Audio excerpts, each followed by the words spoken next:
Hi, I'm Troy with T&T Endeavors LLC, and today I want to highlight the process and drone capabilities of a project we recently completed where we spot sprayed invasive Phragmites via drone.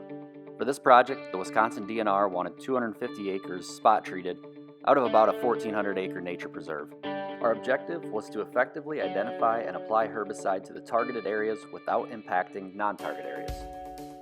Non-native Phragmites are an aggressive wetland grass that grows over 20 feet tall in dense, rapidly expanding patches.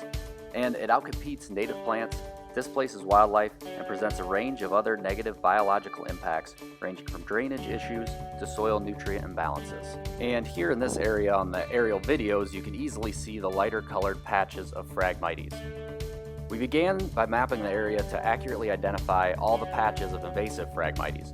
We flew a mapping drone that took thousands of photos, then stitched them together to create a detailed map of the area. We utilized Pix40 field software for this, and it allowed us to use an LCI or leaf chlorophyll index filter that helped us to accurately identify and draw out our target areas. Next, those areas were converted to shapefiles or geotagged maps that were input into the spraying drone.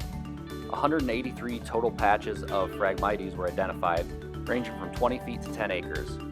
Our DJI Agras drone precisely flew and applied targeted aquatic-approved herbicide to those areas, leaving no footprint. The RTK GPS allows for flight accuracy within 3 centimeters. Drone spraying also features autofly, using a set line spacing and low application height, ensuring consistent, thorough coverage. Our DJI Agras spraying drone worked great in difficult terrain that ranged from marshland to upland, with open water and scattered trees. That, combined with the precision required, did not make this a realistic option for helicopter or ground application. Overall, it really highlighted some of the unique features and solutions drone application offers. By precisely applying the product only where it needed to be, herbicide use was kept to a minimum and non-target areas were left unharmed. Hopefully that will help contribute to a quick recovery for this Wisconsin nature preserve. Thanks for watching, and if you have any questions, feel free to reach out.